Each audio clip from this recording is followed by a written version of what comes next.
Her wedding ring was lying on the bathroom counter next to a pregnancy test, positive, still wet, still blinking its smug little plus sign, yet she hadn't even kissed me goodbye that morning.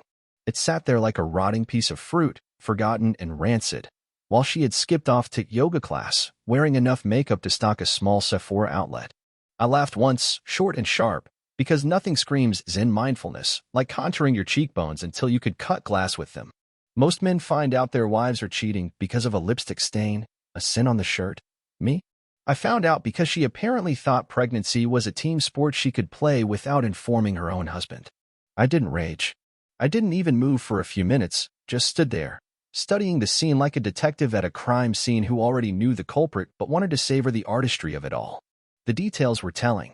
The pregnancy test box hidden behind the cabinet door, half-assed, like a bad magician's trick, and the ring, abandoned without a second thought, as if it was just another accessory she could swap out when it no longer matched her outfit. It was insulting in a way so elegant it almost deserved applause. She wasn't even trying to cover her tracks anymore. No, she was coasting on the assumption that I was either too stupid to notice or too spineless to confront it. As I rinsed my hands under the tap, water splashing against the porcelain like muted applause, a small flicker of satisfaction lit in my chest. If she thought I was spineless, if she thought I'd just take it, then she had no idea what kind of game she had really signed up for. Later that evening, I went through the motions of normalcy with the precision of a surgeon. Dinner was spaghetti, her favorite, served with a smile so wide it could have been stitched onto my face. She chatted absently about some new Pilates instructor who really pushed her limits, and I nodded like a good little fool, committing every careless word to memory. Her phone buzzed twice during dinner, face down on the table. No reaction from her, too casual, too studied. A true artist of deception, my wife. After dessert, while she giggled over some trashy reality show, I slipped away under the pretense of taking out the trash. I didn't even have to guess the passcode. Her birthday, of course, too arrogant to imagine she'd ever need to hide anything from the idiot she married. Messages popped up like ghouls from the dark, each one more grotesque than the last. Miss you, already can't wait to see you again tonight. And don't worry, he's too dumb to notice. I scrolled with the clinical detachment of a man sorting through a stranger's garbage. Photos. Flirtations. Promises. Lies. Lies build on lies. A whole architecture of betrayal that had been standing over my head for months, maybe years. And the best part? She wasn't even loyal to him either. No, she still dragged me into their sick little fantasy, pretending at home, sleeping in our bed, cashing the lifestyle I provided while shopping for a better option on the side. It wasn't heartbreak that I felt then. It was a grim, predatory curiosity. How much deeper did this rot go? How many betrayals could one woman stack before it all toppled over and buried her alive? When I finally set her phone down, placing it exactly where I found it, my hands were steady. My mind was steady. This wasn't rage, it was something colder, something with teeth. I smiled again, wide and unblinking, as I walked back inside and watched her laugh at something on the TV, her whole body shaking with mirth, oblivious to the storm gathering 3 feet away from her. Let her laugh. Let her think she'd won.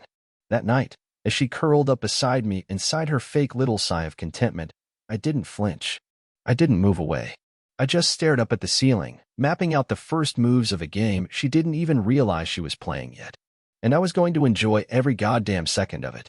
For a while, life played its part beautifully, like a well-rehearsed stage show where neither of us missed a single line. I still woke up every morning to her brewing coffee, humming some mindless pop song as the sunrise bled through the kitchen windows. I still kissed her goodbye before work, still brought her flowers on random Tuesdays because, once upon a time, she said she loved surprises. She still thanked me with those soft, grateful smiles, the ones that used to feel like home but now seemed to flicker, like a bad connection on an old TV. At first, I told myself it was just the stress of life, of adulthood, the endless grind of bills and responsibilities tightening around us, the way it does for everyone. People change, they evolve, I thought. Sometimes they just need a little space to breathe. But breathing space doesn't usually come with a new lock screen on your phone you don't bother explaining, or girls' nights that end at 2 in the morning with her smelling like foreign cologne and distant laughter. She started dressing different too, not dramatically, not trashy, but in a way that signaled a woman trying to be noticed again, sharp heels clicking across tile, red lipstick stains on the rim of a coffee mug she barely touched before racing out the door. Her words shifted too, polished now, sprinkled with therapy buzzwords that made her sound like she was narrating a self-help audiobook. Boundaries. Individual growth. Personal time. She said these things with the same voice she once used to say, "I love you," like I should be proud of her for slicing pieces of herself away from me. I wanted to be proud. I told myself I was. I told myself this was just a phase, a recalibration. But pride tasted a lot like acid when I watched her spend more time texting on the couch than talking to me, when the sound of a notification could light up her face in a way my presence no longer did. One night, I noticed her Instagram had gone private, not blocked, not deleted, just invisible, hidden behind a curtain she never used to need. "Oh, it's just for work stuff," she said with a laugh that was too bright, too rehearsed. I nodded and swallowed the rock lodged in my throat, pretending it was nothing, pretending I hadn't seen the tag from a stranger's account earlier that day, a smiling photo of her in a bar. Leaning a little too close to a man whose name I didn't know but whose arm I would have recognized even in shadow. I didn't confront her. I didn't scream or throw the phone across the room. Instead, I sat with it. I sat with the way she smelled different now when she came home, floral and sharp, not the vanilla I bought her for Christmas 2 years ago. I sat with the way she barely touched me anymore, except out of obligation, her kisses more administrative than affectionate. I sat with the way our conversations dried up, evaporating into long, brittle silences where once there had been comfort. I sat with it all because believing it wasn't happening hurt less than admitting it was.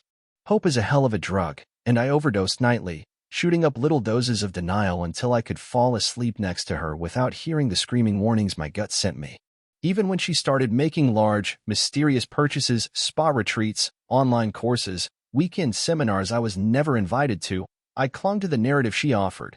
She was bettering herself, finding her center, becoming a woman I should be proud to stand beside. I wanted to believe it. God, I wanted to believe it. I still brought her coffee in bed on Sundays. Still kissed her on the forehead when I left for work. Still told her she was beautiful, even as she turned those words into ghosts by not responding at all. And the whole time, a slow, invisible crack was forming inside me, a hairline fracture running through the life I thought we were building, growing wider with every new excuse, every missed dinner, every cold shoulder disguised as just being tired. I wasn't stupid. I knew something was breaking. I just wasn't ready to admit it yet, not until I had no choice. Not until she handed me the loaded gun and dared me to pull the trigger. It was a Thursday night, quiet, forgettable, the kind of night that should have faded into the background of a normal life, and maybe it would have, if not for the small, stupid detail that changed everything. She was sprawled on the couch, phone in hand, lazily scrolling, laughing softly to herself, sipping wine from the glass I had poured for her without a second thought, still wearing the yoga pants and loose sweater that made her look like the woman I had married years ago. I was folding laundry nearby, half watching some sitcom rerun, pretending everything was normal, pretending I couldn't see how she angled her phone away from me now without even realizing it. The screen caught the light for a split second, just enough, and maybe it was fate. Maybe it was just my subconscious finally yanking the leash, but my eyes locked onto it before she could turn it away. A name I didn't recognize, a man's name, floating above a message that could have cracked concrete. "I can still taste you. You sure he's that clueless?" Followed by a smirking emoji that felt more violent than a gunshot. I didn't move. I didn't speak. I just kept folding a pair of jeans, the rhythm mechanical, my body running on old software while my mind burned everything down behind my eyes. She giggled at whatever he had sent next, cheeks pink, eyes bright in a way I hadn't seen directed at me in months, and I realized, with a cold clarity I didn't know I possessed, that this wasn't just infidelity, it was contempt. She wasn't conflicted. She wasn't torn between two lives. She was reveling in it, celebrating it, mocking the life we had built together like it was some bad joke she was finally free to laugh at. Every lie she had told, every excuse she had made, every fake apology or half-hearted hug was sharpened now, weaponized, dug in deep beneath my ribs where her wedding vows used to live. I finished folding the jeans, set them neatly on the pile, smiled to myself, a small, tight smile that no one else in the world would have recognized for what it was, the moment a man stops being a husband and becomes something else entirely. She caught me glancing over and, for a heartbeat, froze, the slightest flicker of guilt flashing across her face before she smothered it beneath that practiced grin. "Work stuff," she said casually, locking her phone and tucking it under a pillow like a schoolgirl hiding a diary. I nodded, still smiling, still folding, my mind already 1,000 miles ahead of her, mapping out moves she didn't even know were on the board yet. I didn't ask who he was. I didn't ask how long it had been going on. I didn't ask what she tasted like to him or what lie she had fed him to make herself so irresistible. None of it mattered anymore. The answers were irrelevant. The questions were dead on arrival. She thought she had power because she had secrets. She thought silence was surrender. She thought wrong. That night, after she fell asleep, snoring lightly, drooling into the pillow like an innocent child, I sat at the kitchen table, staring at the flickering light of the refrigerator, my hands folded neatly in front of me, and made a decision. This wasn't going to end with a fight. It wasn't going to end with screaming or tears or dramatic ultimatums. No, this was going to end on my terms, at my pace, with my hands guiding every piece into place until she was left holding the wreckage of her own mistakes, wondering when exactly the floor had disappeared beneath her feet. I wasn't going to save our marriage. I wasn't going to save her. I was going to save myself, and I was going to burn the false temple she had built around us to the ground without even raising my voice. Let her keep laughing. Let her keep lying. Let her keep savoring the taste of her own destruction, thinking it was victory. She would choke on it soon enough. I became a ghost in my own life, haunting the edges of our shared routines without ever letting her see the shift. She would kiss me on the cheek and tell me she was headed to the library to work on her personal development course, and I would smile, nod, and open a fresh tab on my laptop the moment the door clicked shut. No tailing her like some desperate fool, no screaming accusations in the night. Instead, I laid traps the way a spider spins a web, silent, patient, inevitable. I started with the easy ones, bank statements, quietly pulling them up under the guise of updating our budget, noting every transaction with clinical precision. Funny how a woman so obsessed with privacy was too lazy to set up her own accounts. Joint accounts tell no lies, not when the same boutique hotel appeared 3 Thursdays in a row during hours she was supposed to be finding herself at yoga. I didn't need to confront her. Not yet. I needed confirmation. Solid, unshakable confirmation. So I called in a favor from an old college buddy, someone she had never met, someone who owed me more than one late-night bailout. He created a fake social media account, tastefully generic, no flashing red flags, and started liking her posts, commenting harmless little things about how amazing she looked, how inspiring her journey was. It didn't take long. She bit hard, the dopamine hit of attention too sweet to resist, and within 2 days, she was messaging him directly, laughing about how trapped she felt in her marriage, how she deserved someone who understood her passion. I printed the conversations out on crisp, white paper and tucked them into a folder I kept hidden behind the tax records in my office drawer. I didn't rage. I didn't cry. I just kept collecting, one breadcrumb at a time. I started listening differently too, shaping my questions like knives disguised as spoons. How was yoga today? I would ask casually, knowing full well there had been no class scheduled at the time she claimed. She would smile, a little too brightly, a little too wide, and say, "So great. The instructor is really helping me push myself." And I would nod, sip my coffee, and mark the date and time down in my ledger of lies. I even staged a fake work emergency one Friday, claiming I had to drive 2 hours out of town for a surprise client meeting. She kissed me goodbye with the kind of distracted affection you give a family pet, and the second my car rounded the block, I parked behind the gas station and waited. It wasn't hard. 45 minutes later, a rideshare driver pulled into our driveway, and she practically skipped into the back seat, wearing a dress I hadn't seen her pull out of the closet in over a year, the one that always made her feel dangerous. I watched from a distance, taking note of the license plate, the time, the direction they headed. No rage. No betrayal. Just data. Data that stacked up night after night until the evidence was so thick I could barely close the drawer on it. I even planted a small, discreet tracker in her car. Nothing illegal, nothing dramatic, just a cheap magnetic GPS that fed me her movements in real time.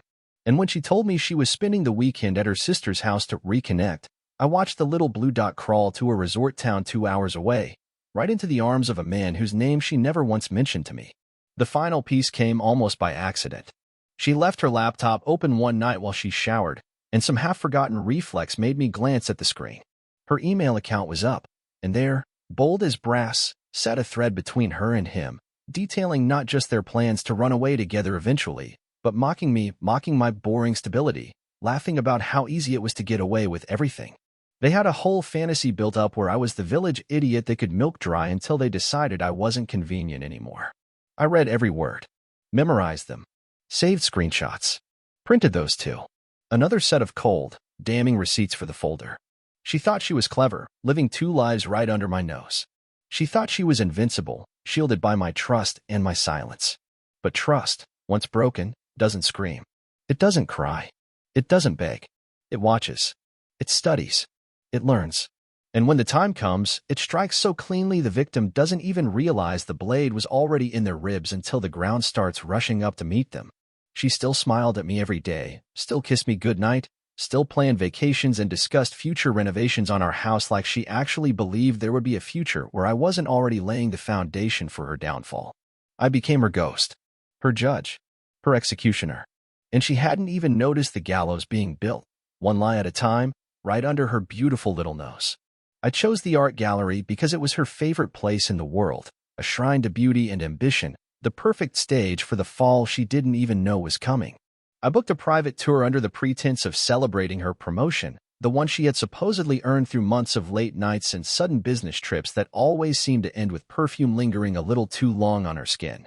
She arrived dressed like a woman stepping into a fairy tale, red dress clinging to her frame, eyes bright with expectation, lips curled into the kind of smile that could disarm a firing squad. I smiled back, took her hand gently, led her through the marble-floored entrance like we were the perfect couple everyone believed us to be. A waiter handed her a glass of champagne. Another handed me a small black envelope. She didn't notice, too busy admiring herself in the reflection of the glass displays, too busy thinking she was still winning. We moved from exhibit to exhibit, pausing at sculptures she claimed to love, paintings she said reminded her of us, until we reached the center of the gallery where a single canvas hung shrouded under a dark cloth.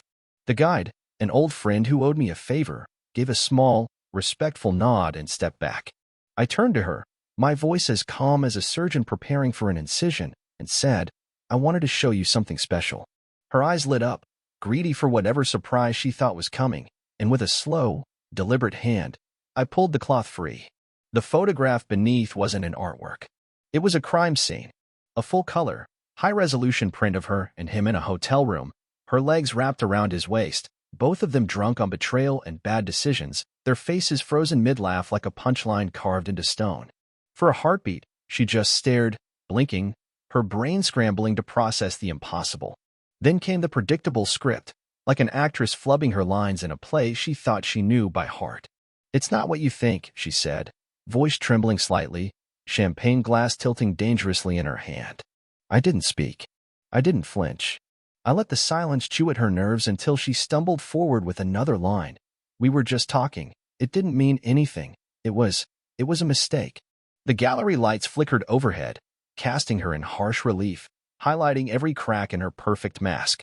Still, I said nothing, only tilting my head slightly, like a scientist observing a specimen under glass. Her voice rose, shrill and desperate. "You never paid attention to me. You were always so busy, so cold."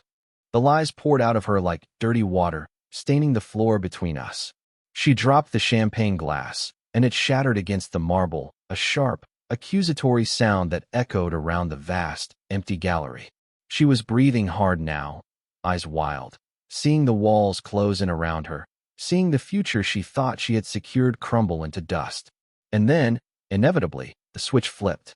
Mocking confidence flooded her expression, a last-ditch effort to regain ground. "You think you're better than me?" she hissed, stepping closer, her face twisted with something almost primal. "You're a boring, pathetic man who never deserved someone like me." I smiled then, not the smile of a wounded husband, but the smile of a man watching a liar finally drown in her own poison. I leaned in close enough that only she could hear, and said, with a voice as cold and steady as a knife against the skin, "You're right. I didn't deserve you. I deserved so much better." Her face crumpled, 1,000 emotions crashing into each other behind her eyes. Rage, fear, humiliation, panic, and for the first time, she had no script left to follow. She looked around, suddenly aware of the gallery's staff, the silent witnesses pretending not to watch, of the other guests trickling in for the next showing, their curious glances pinpricks against her bare skin.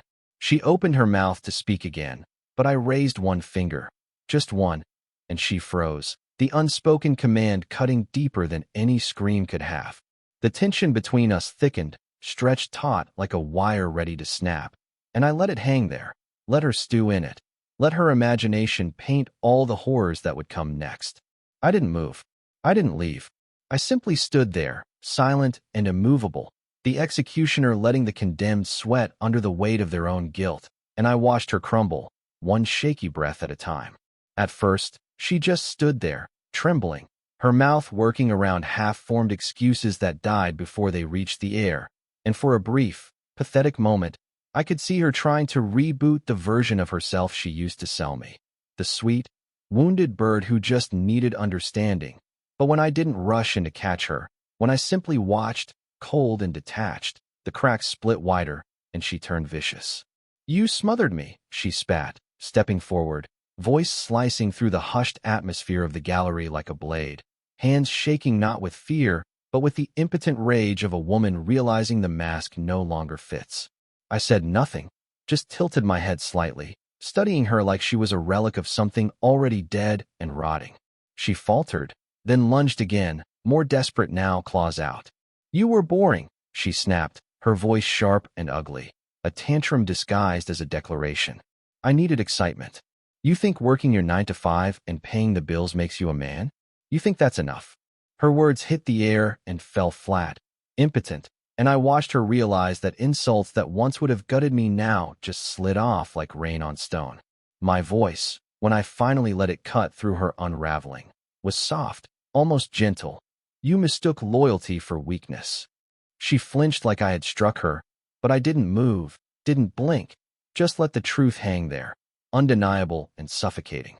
She pivoted then, as manipulators always do when cornered, from fury to false fragility in the span of a heartbeat, voice quivering, tears springing to her eyes like magic on cue. "I made a mistake," she whimpered, reaching for me, desperate to find any shred of the man who would have once forgiven her anything just to keep the peace. It didn't mean anything. I was confused. "You weren't there for me the way I needed." She was weaving a tapestry of victimhood so tangled it would have trapped a lesser man. But I had already slipped free long before she realized the trap was empty. I let her hand hover in the air between us and didn't move to take it, didn't even look at it, and the rejection hit her harder than any insult ever could. She staggered back, real tears now, furious that her favorite weapon, pity, had dulled into nothing against the cold wall she found in me. "You're so cruel," she gasped, voice breaking, trying to spin the narrative one last time, trying to flip the roles so she could be the wounded party, the brave survivor of my emotional abandonment. I smiled then, a small, merciless smile, and said, "You don't get to be the victim of the damage you caused." Her mouth opened, closed, opened again, no words coming out, just a strangled sound somewhere between a sob and a scream. She tried to summon anger again, tried to armor herself in cruelty. "This wouldn't have happened if you were a real man," she snarled, the words ripping out of her, ugly and venomous. I stepped closer, slow and deliberate, until there was barely a foot of air between us, and when I spoke, my voice was so low she had to lean in to hear it. "A real man doesn't beg a traitor to stay." Her face twisted, broken and furious, her entire body trembling under the weight of a reality she could no longer twist into something that served her. She hurled insult after insult, accusation after accusation, trying to provoke anything, anger, hurt, even a flicker of the old devotion, but there was nothing left in me for her to latch onto. Every word she threw only tightened the noose she had crafted with her own hands, every outburst painting her more vividly as the desperate, crumbling shell of the woman she used to pretend to be. I stood there, silent, patient, the immovable object she could not manipulate, could not control, could not even truly understand anymore. She wasn't used to being powerless.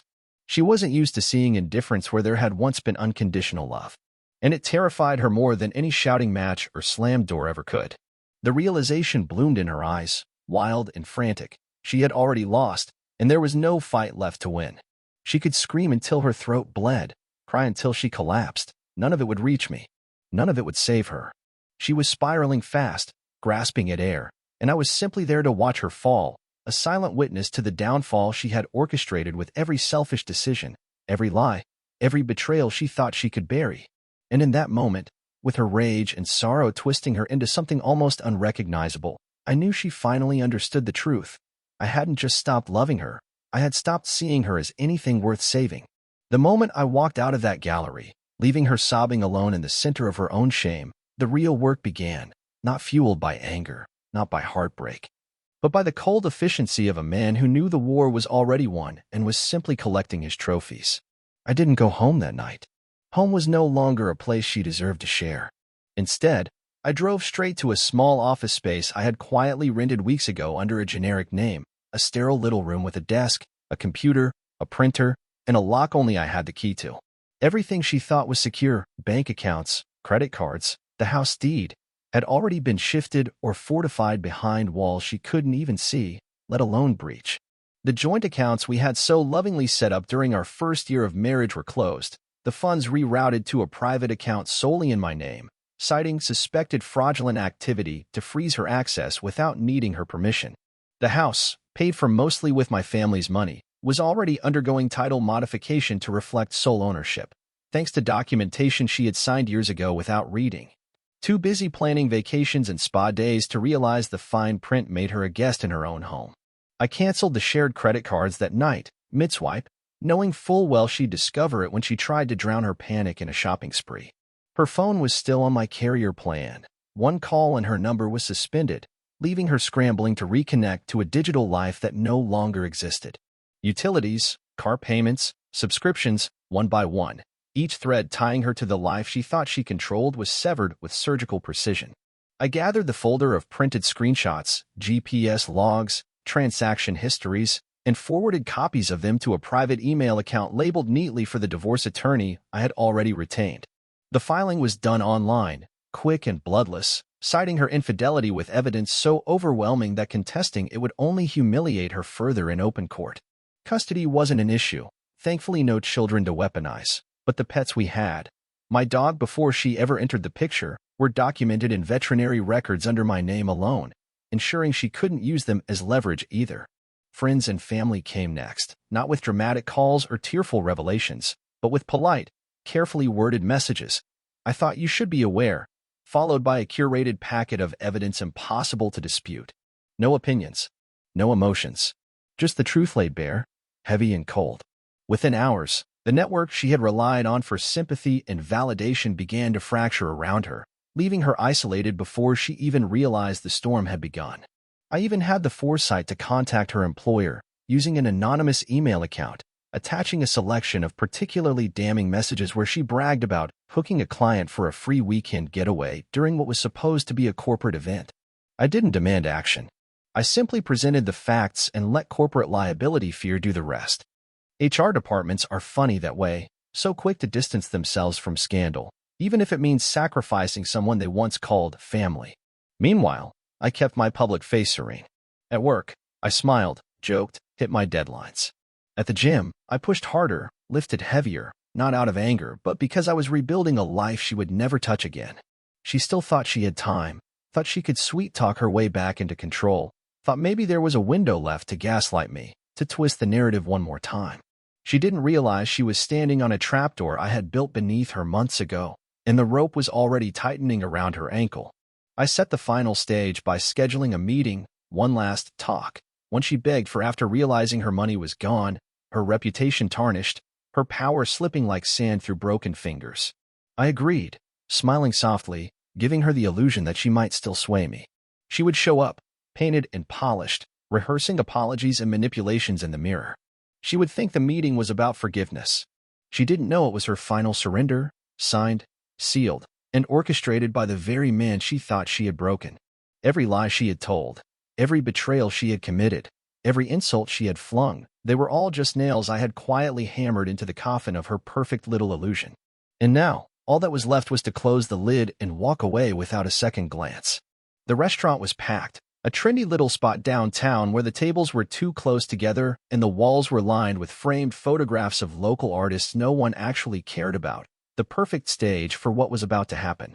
She sat across from me, all dolled up in a tight black dress she had probably worn for him once, smiling that brittle, too wide smile she thought could still enchant me if she just tilted her head the right way.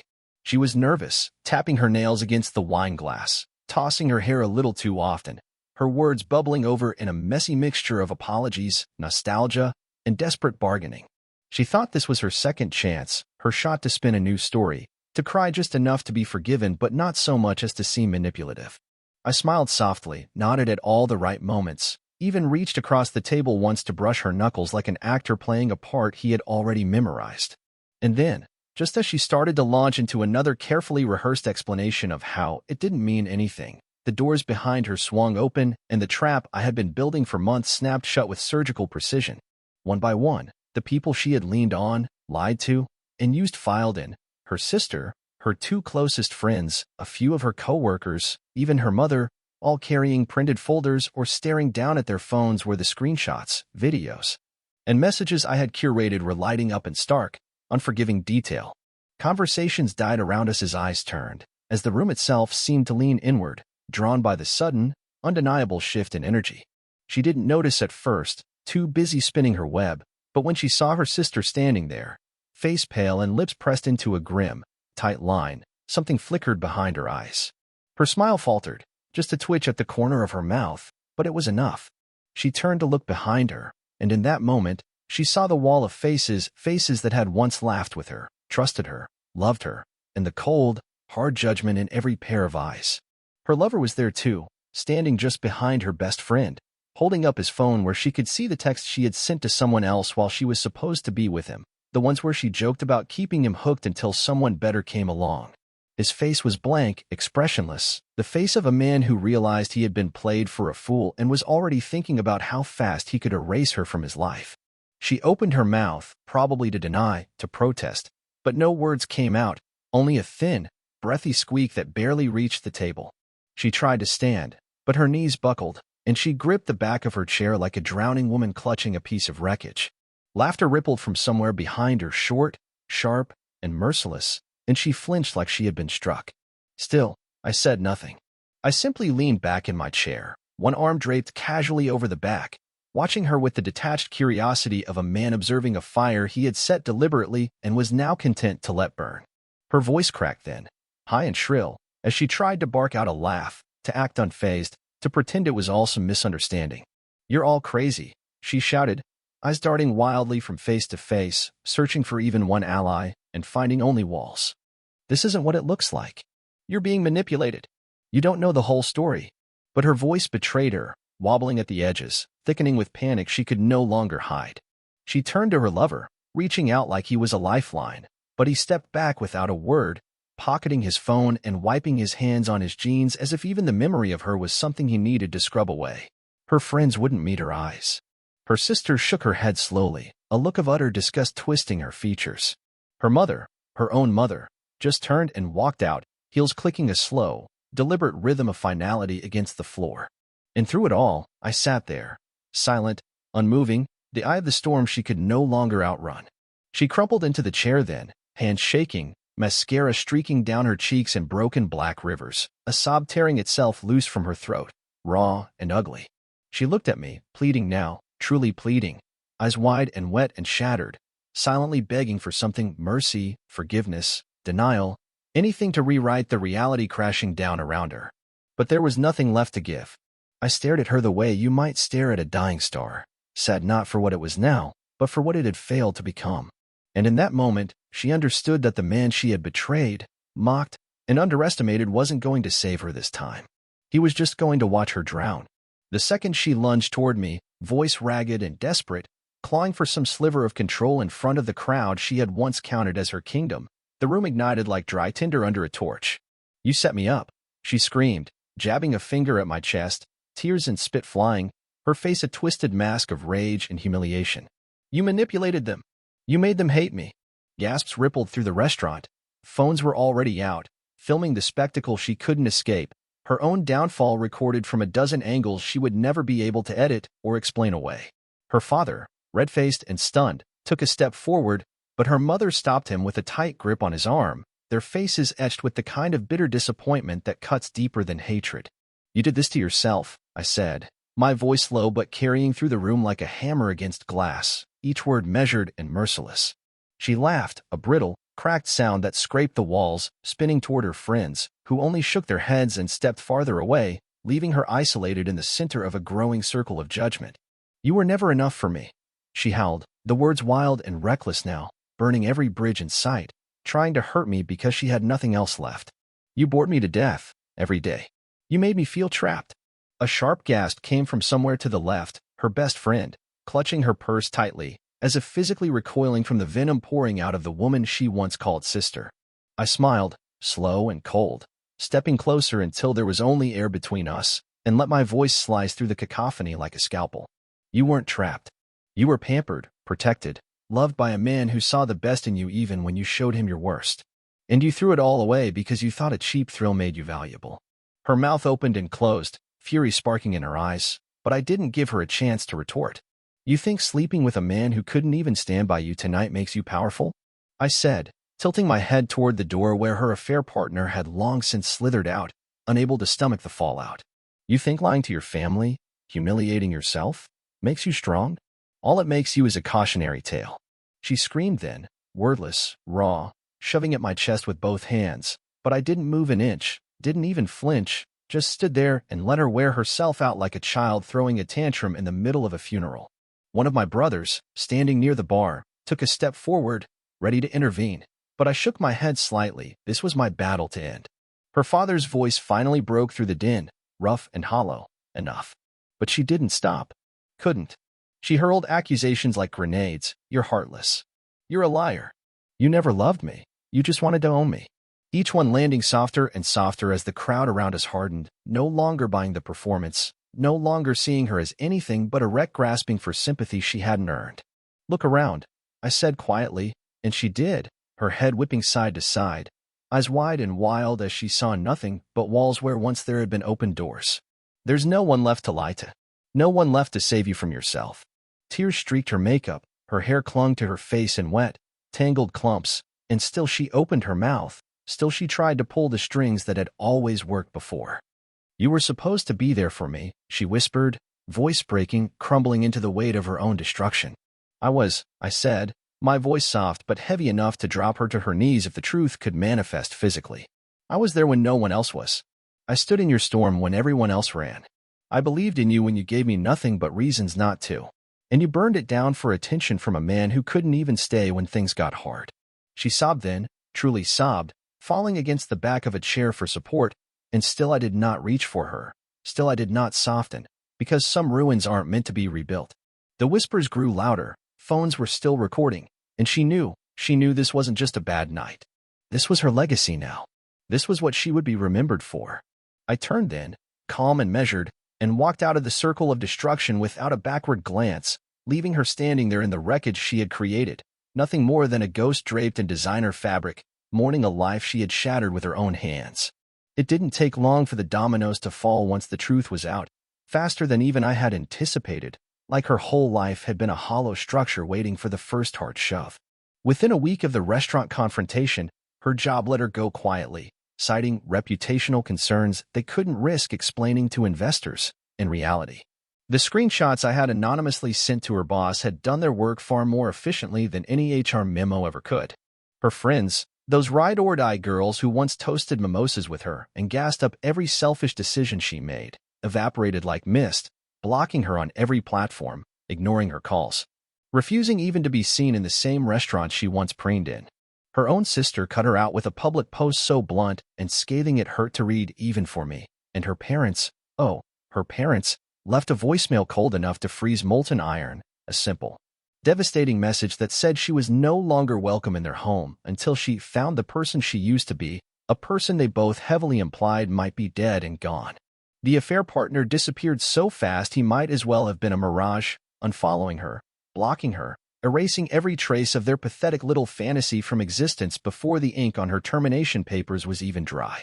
Alone, unemployed, and hemorrhaging whatever shallow social capital she had left, she moved out of town within a month, slinking off to some gray little suburb where no one would recognize her name or look too hard at the bitterness hiding behind her fake smiles. I didn't check on her, didn't need to, but word has a funny way of finding you when it wants to twist the knife a little deeper, and through mutual friends I heard she was working retail now, some faceless chain store where no one cared who she used to be, only whether she clocked in on time. She tried reaching out in the beginning, of course, texts that started with cold indifference, "We should talk," and rapidly decayed into pathetic longing, "I miss you. I made a mistake," before finally splintering into raw desperation, "I still love you." I read them once, smiled, and deleted them without responding. I had outgrown whatever part of me had once needed answers. She wasn't my burden anymore. She wasn't even my memory. Then one rainy Thursday evening, months later, long after the dust had settled and my new life had already started to bloom, she showed up at my door. She looked like a ghost of the woman I once knew, thinner, older somehow, weighed down by a regret that clung to her skin like a second, rotting coat. Her makeup was smeared, her hair limp from the rain, her clothes wrinkled and cheap-looking. She didn't knock, she just stood there, staring at me through the glass with a look so hollow it could have swallowed the world. Against my better judgment, I opened the door, but not enough to invite her in. She launched straight into it, voice trembling, hands wringing the hem of her jacket. "Please," she said, "just hear me out. I lost everything. Everyone. You're the only thing that ever really mattered. I was stupid. I was selfish. I didn't know what I had." Her words tumbled over each other, frantic and broken, each syllable drenched in tears and snot and too late epiphanies. She dropped to her knees right there on my porch, clutching at my leg like a drowning woman clawing for the last piece of driftwood in a sinking sea. I looked down at her, feeling nothing, not anger, not pity, just a quiet, unshakable finality. The woman who had once made my heart race, who had once been my world, was now just a stranger collapsed in the ruins of her own making. I waited for her to finish, to burn through the last dregs of her dignity, and when the silence finally settled, heavy and absolute, I spoke in a voice so calm it made her flinch.